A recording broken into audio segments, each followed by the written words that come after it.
दोस्तों नमस्कार, मैं हूं संजीत कुमार। आज हम आपके लिए लेकर आए हैं बिहार में एक ऐसे संत की कहानी जिसे बिहार का जिसे बिहार का नीम करोली बाबा के नाम से जाना जाता है। जी हाँ, हम बात कर रहे हैं संत शिरोमणि बाल बाबा का। संत शिरोमणि बाल बाबा का जो उम्र है वो विश्व का ये सबसे ज़्यादा वयोवृद्ध व्यक्तियों में से एक है। जी हाँ, आपको यकीन नहीं हो रहा होगा, लेकिन ये सत्य है कि इनका उम्र हो रहा है 200 वर्ष पूरा। जी हाँ, यह एक वर्ल्ड रिकॉर्ड है। लेकिन आप बता सकते हैं कि या फिर आपको ये पता है कि इतना अधिक उम्र का अगर कहीं व्यक्ति है तो आप बताइए। लेकिन मैं आपको यकीन दिलाता हूँ कि इनसे अधिक उम्र का व्यक्ति आज पूरे विश्व में नहीं है। जी हाँ, और ये रह रहे हैं बिहार के गया जिला के अतरी थाना के तपोवन, एक धार्मिक स्थल है, वहीं पर रह रहे हैं और ये बहुतों दिन से रह रहे हैं।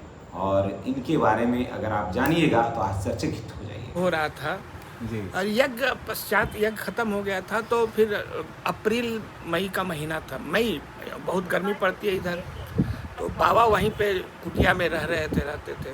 तो एक दोपहर की बात है, हम आए उधर से, बाबा तक रहते थे। एक बिहार शरीफ से लाल रंग की सुमो गाड़ी चलती थी उस समय। सुमो गाड़ी से एक औरत आई और उसके साथ परिजन आए। सुमो गाड़ी से उस औरत को उतारा गया। औरत जो है सो अर्थ चेतन में थी, मतलब बेहोश थी, और वो उसको पैरालिसिस मारा हुआ था जबरदस्त तरीका से। जब पैरालिसिस मारा हुआ था, मैं जो आदमी पढ़ा लिखा आदमी, साइंस में विश्वास करने वाला आदमी, बाबा तरह लेके आया और रख दिया उस ला के, और बाबा से आर्जू मिन्नत करने लगा। मैंने कहा कि बच्चे उचेगा तो नहीं है औरत, 60 साल 65 साल की ये औरत बचेगी थोड़ी ना, कि बाबा क्या बाबा इसमें कर पाएंगे। हम अपना खाना खाने घर चले गए और अपना कुछ काम करने के लिए चले गए। शाम का समय, इसी समय का बात है कि मैं फिर से लौट के बाबा के दर्शन को आया। वहाँ पे मैं देख रहा हूँ अपनी आंखों से कि बाबा उस औरत को खड़ा होकर टहला रहे थे धीरे धीरे। मतलब ऐसा नहीं कि दौड़ा रहे थे, मतलब धीरे धीरे। जो औरत की एकदम गिरी हुई थी, बेहोशी हालत में थी, जो कि उसका शरीर का कोई नस काम नहीं कर रहा था, वो औरत लड़खड़ा के खड़ा होकर चलने लगी थी। अब इस पे विश्वास न करे आदमी तो किस पे विश्वास करे? ये सब मेरा देखा हुआ है। आइए हम शुरू करते हैं इनके यश के बारे में। थोड़ा सुनिएगा जब इनकी बातें, तो आपको यकीन नहीं होगा कि एक साधारण सा दिखने वाला व्यक्ति, बिना ताम झाम का दिखने वाला व्यक्ति में इतना गुण है, इतना यश है। थोड़ा सुनिए इनको तो आपको आइडिया हो जाएगा। है आपका? मेरा नाम तो उपेंद्र सिंह हुआ। अच्छा, आप रहने वाले कहाँ के हैं? तपोवन का। बाबा के बारे में आप क्या जानते हैं? कब से देख रहे हैं बाबा को और किस अवस्था में देखे थे और आज किस अवस्था में? हम तो खैर बचपन से ही बाबा को देख रहे हैं, लेकिन इस इलाके में जितने बुजुर्ग हैं हाँ, मरते जा रहे हैं, कोई बताने के लिए तैयार नहीं कि बाबा कब से तपोवन है। सब इसी रूप में देखा? कितना सब उम्र इसी हुआ? रूप में देखा। कितना उम्र? हम लोग बचपन में इनको देखते थे। जी। 1 किलो हरा मिर्चा ही खाते थे। अच्छा। 1 किलो हरा मिर्चा दे दीजिए, खा जाते थे। वही खा के अपना जीवन सुसियाना भी नहीं? नहीं है, कुछ अन्न नहीं। खाते ही नहीं थे। खाए न करते थे। वाह। हम लोग को आश्चर्य लगता था कि 1 किलो मिर्चा खा, 1 किलो में हम लोग सिसिया रहे हैं, 1 किलो चुला। आ गया ना झटका एकदम करंट का। जी हाँ, 440 वोल्ट का झटका लगेगा। अभी इतने ही कहानी अभी समाप्त नहीं है इनकी कहानी अभी और भी ज़्यादा है। जी हाँ, जिनके सर पर ये हाथ रख देते हैं ना, उसका काया कलप हो जाता है। और ये बात मैं नहीं कह रहा हूँ, ये बात देखिए ये कह रहे हैं, और ये बात बिल्कुल 16 आने बिल्कुल सत्य है। थोड़ा सुनिए तो आपको यकीन हो जाएगा। वन में जितने जगह भी खुदाई होता है, हर जगह गर्म पानी निकलता है, लेकिन एक जो कुआं देख रहे हैं, इस कुआं में बाबा का आदेश पे खुदाई हुआ, अपने से खुदाई करवाए हैं, तो सिर्फ यहाँ ही ठंडा पानी है। बाकी इसके 1 किलोमीटर के इर्द गिर्द इलाके में कहीं भी ठंडा पानी नहीं है, हर जगह गर्म पानी ही खुदाई पे निकलता है।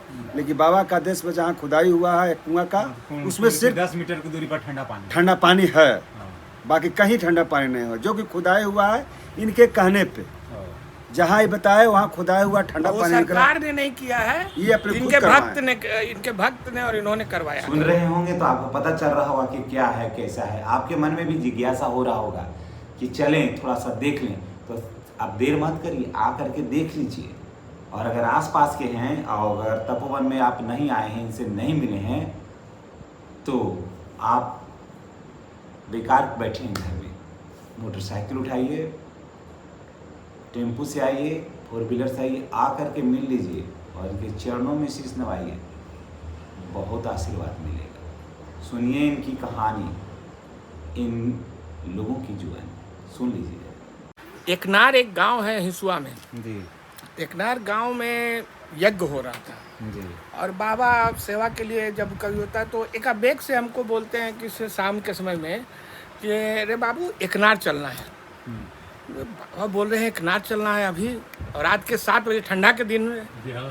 तो हम कहे बाबा का आदेश, चलने लगे हम लोग। एकनार चले हम और एक कामता दा थे यहाँ के टेटारू के, और बाबा अपनी गाड़ी से हम चले, मेरा ड्राइवर, हम लोग चले। एकनार पहुँच रहे हैं तो एकनार में पता चल रहा है, ऐसे ही गांव में घुस रहे हैं हम लोग, तो हाहाकार मचा हुआ है कि 3 दिन से यज्ञ की अग्नि प्रज्वलित नहीं हो रही है। 3 दिन से लगातार प्रयास हो रहा है, अग्नि प्रज्वलित नहीं हो रही है। सब लोग गाड़ी पे बैठे हुए हैं कि चलो सब कोई बाबा के यहाँ। और मेरी आंखों देखी बात है कि बाबा के पहुँचते के साथ अग्नि प्रज्वलित हुई। बाबा ने वहाँ जयकार बाबा सुनते नहीं हैं, जयकारा कभी सुनते नहीं हैं। अपने पास किसी को चटुकारता करने नहीं देते। जो बड़े बड़े साधुओं का जो आडंबर होता है, वो आडंबर ये करते नहीं हैं। इनके पास एकदम स्वच्छ निर्मल साफ छवि, एकदम मतलब देवता स्वरूप में। ये मैंने अपनी आंखों से देखा है। मैं सेवतर ग्राम में अपने गांव में यज्ञ करवा रहा था। मैं ही यज्ञ करवाने वाला था। तो बाबा के पास में एक दिन सुबह आया। वहीं पे बाबा विराजमान थे, नदी के किनारे अपना कुटिया बना के रह रहे थे। मैंने देखा 2 सांप ऐसे करके, गहमन सांप ऐसे करके बैठा हुआ। हम कहे बाप रे बाप, अब कुछ नहीं। बाबा के शरीर के ऊपर 2 सांप बैठा हुआ था।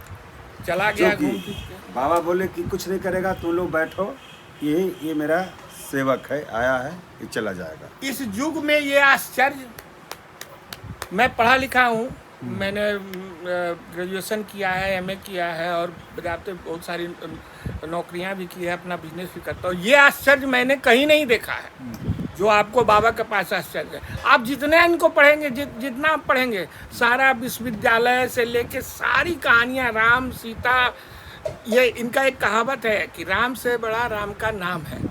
उस लाइन को समझिएगा कि राम से बड़ा राम का नाम है। उस लाइन को समझने में अगर जो लोग समझ जाएं तो हमारे ये जो सनातन धर्म है उसका कल्याण हो जाएगा। राम से बड़ा राम का नाम है। दोस्तों, बाल बाबा की कहानी आपको कैसी लगी? और हम लोग जहाँ तहाँ जाते हैं, बाहर के लोग, कहा जाता है कि बाहर का जो ढोल होता है ना, वो सुहावन होता है। और घर का कहा जाता है, घर का जोगी जोगड़ा आन गांव का सिद्ध।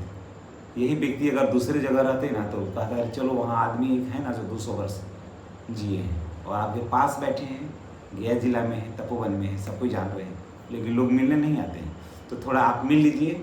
और अगर आप इन कहानियों में विश्वास है, बाल बाबा में विश्वास है, इनकी कथा कहानी में विश्वास है, तो चैनल को सब्सक्राइब करिए। अगर फेसबुक पेज पर देख रहे हैं तो पेज को फॉलो करिए, आपका कल्याण होगा। ये मैं नहीं कह रहा हूँ, ये बाल बाबा कह रहे हैं। बाल बाबा की दुआ आपको लगेगी, इसलिए चैनल को सब्सक्राइब कर लीजिए। और एक बार आइए, हम इनका पता वीडियो में दे रहे हैं, इनसे मिलिए, आपको बहुत फायदा होगा। धन्यवाद।